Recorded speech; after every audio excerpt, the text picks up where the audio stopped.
Minasan, konnichiwa. I have today for you a brand new update on the situation of the Japanese borders. We will have our regular update on vaccination and cases first, and then I will give you an update from our past event and an update on our educationisnottourist.com website and the next actions we will take. I will also talk about Japan officially increasing the number of foreign arrivals per day and what this means for students, workers, and families waiting to enter Japan. We will also talk about dependent family visa. I will also show to you a Nikkei article on foreign workers. We will also talk about the Japanese government saying they are considering vaccine passports to regulate entrance in Japan.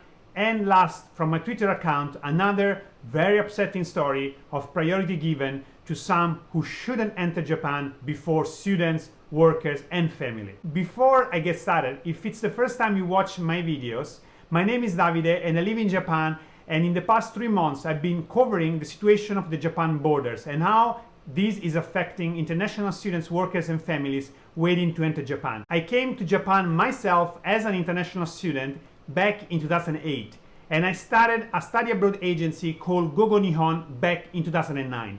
Since then, I've been working in the education industry here in Japan, helping thousands of foreigners to enter the country. Because of my job and background, I'm connected with schools and other entities related to international students. So in this channel, you can find meaningful information and official updates as soon as they come out. And you can also take part in initiatives that will help, hopefully, the borders to open earlier. So please stick with me, enjoy the rest of the video, and don't forget to subscribe and like the video if you like its content. As we always do, let's start with the vaccination number. We reached 42.6% of the total population that has got the 2 vaccine shots, so is fully vaccinated. Things are progressing in the right way from this point of view. Japan again started late, but is catching up. The goal of reaching 50% by the end of September seems to be absolutely reachable. Maybe we can even have 55-60% at this pace by the end of September. Cases have been growing. However, there hasn't been a worsening since last time we spoke. I think right now we are stabilizing around 20 to 25,000 total cases per day in the whole country. Usually we have waves, and I hope the top of the wave has been reached and numbers will start to drop from now on. So in September, when we going to ask again for the borders to open, having less cases will make it easier for Japan to decide to open the border. So this is an update in terms of numbers. And then let me show this update page we made in our website, educationisnottourism.com. We created a supporter page to better highlight the comments of support we received from several Japanese companies, Japanese individuals, people that are together with students, are supporting students, and are asking the government to open the borders by October of this year. I have uploaded for now 9 messages, but we have received already over 100 of those messages, and day by day we will keep updating them. So please go to the page and see those comments as well. Next, I would like to show 2 articles that were written after our 18th of August event.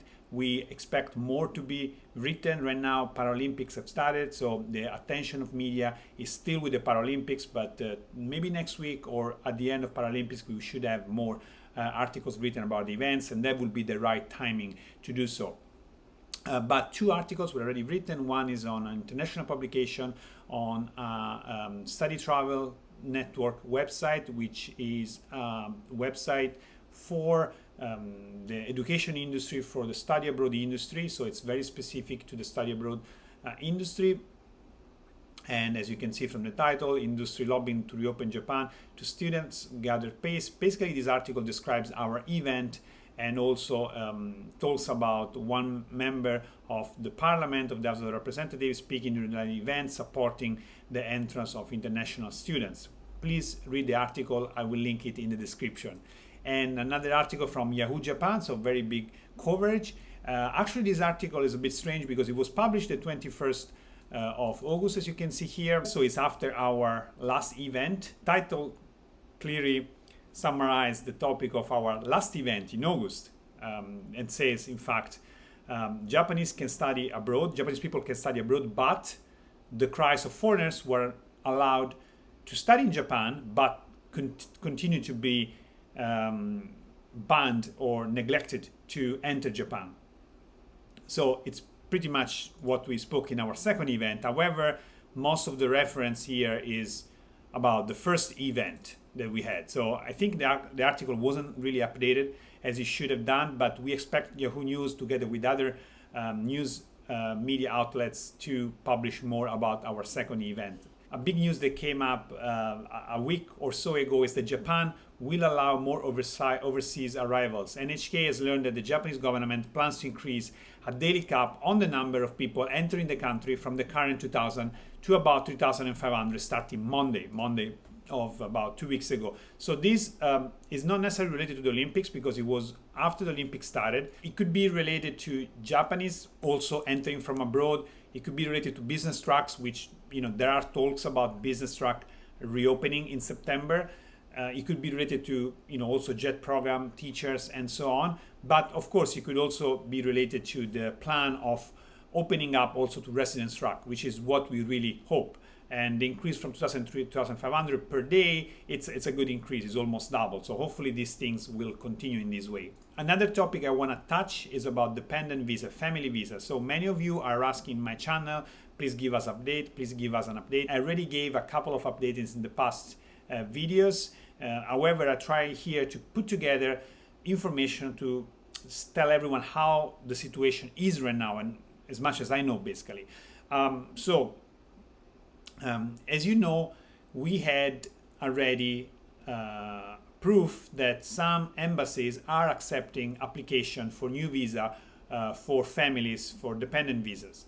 Now it seems that they really depend on the country where the person is applying to. So, for example, we know that the Chinese embassy is doing so. Brazilian embassy is doing it, and maybe many other embassies.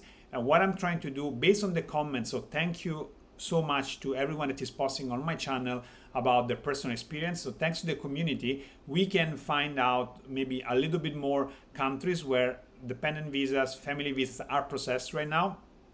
So Jeremy, in Indonesia, that they are now accepting application visa for foreign spouse and child of permanent residents national. So it's a dependent visa.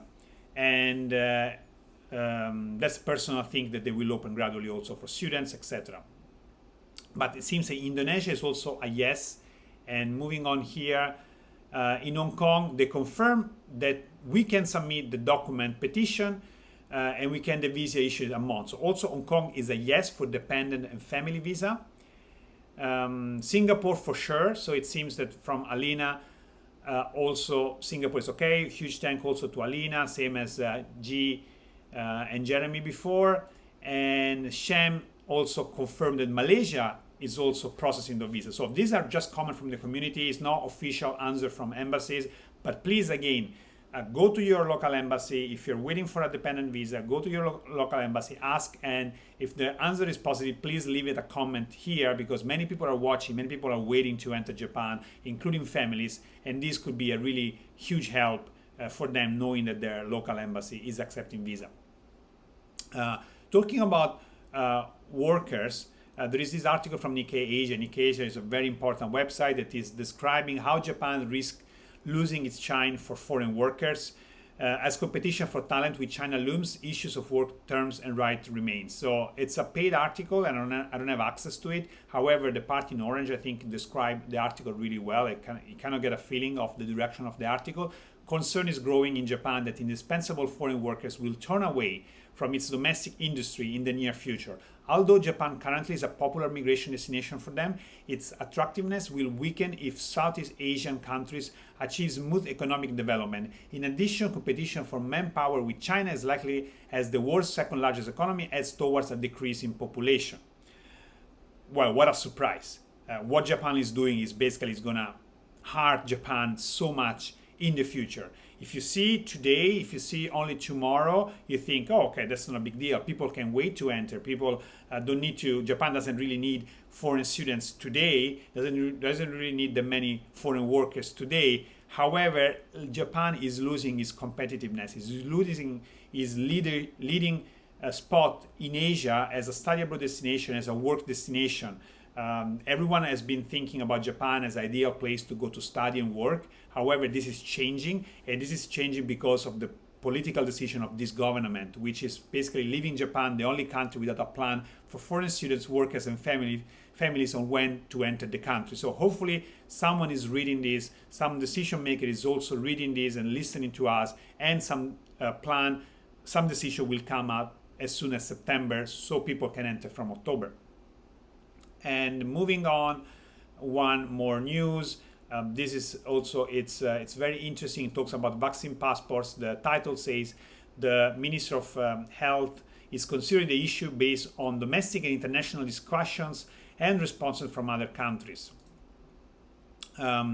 Basically what it says here in green is that from one side, at this point, this official Ministry of Health, so official government statement that says at this point, the vaccination certificate cannot be used when returning to Japan. So that's been officially said. However, also in yellow, it says we will continue to gather information and study the issue while monitoring domestic and international discussion and the response of the other countries. So the point of this article, which I think is important to show, is that there is a discussion made about using vaccination. Not clear if only the one available in Japan, or generally speaking, vaccination available approved, for example, from the WHO. But it says that they're considering to accept vaccination as a criteria to enter the country. So let's see how this develops, and I will keep you informed if there is any other update or news about that. And last for today, but surely not least, I want to share this update I made on Twitter, where I just had to write something after I found out from the Supersonic Twitter account, which I'm not really following, but it just pops in because someone else commented on it. But basically there is another DJ. So after a DJ from Germany was announced, there is also a DJ from Netherlands performing the 18th of September. That's what Supersonic is announcing. I still hope that someone in the government stops this to happen, because this adds extra unfairness to an already very difficult situation for international students, workers, and family, since they see that someone can come for an event that first of all shouldn't happen because Japan is in a state of emergency, even though it's until the 12th of September so far. Japan has just canceled the F1 race for coronavirus related reasons. Olympics and Paralympics are without spectators, and why this is happening. But most importantly, why someone from Netherlands can come for a few days event where surely this person won't be quarantined for 14 days, and surely this person doesn't have a permanent resident or even a residency like I have, or is not a Japanese national. Those people can come in and out. So it is a person that will come with a special circumstance visa. And if students, workers, and families cannot get a visa, why this person can get? I know this is one person, and we're talking about several thousands of other foreigners. However, this is absolutely unfair, and I hope this is not going to happen. So I still have a hope this is not going to happen, but the news, the information that we have right now is that this is happening. So I'm asking to the Ministry of Foreign Affairs, to Suga Sane, Prime Minister in Japan, and other people, how can you let this happen? I really want to know. Otsukare-sama deshita. That's everything for today. Please let me know in the comments if you have any questions, and I will do my best to reply in the comments or read the question in the next video update. If you follow my Twitter updates, you know that I recently went through the immigration process to enter Japan. So for all of you, I'm going to work on a video that will show from a foreigner entering to Japan point of view, how is the entry process in Japan right now during Corona. I think it's going to be very interesting and very helpful for you, since you will all go through a similar process, similar procedure, hopefully very soon. Thank you very much for watching, and I'll see you in the next video. Mata ne!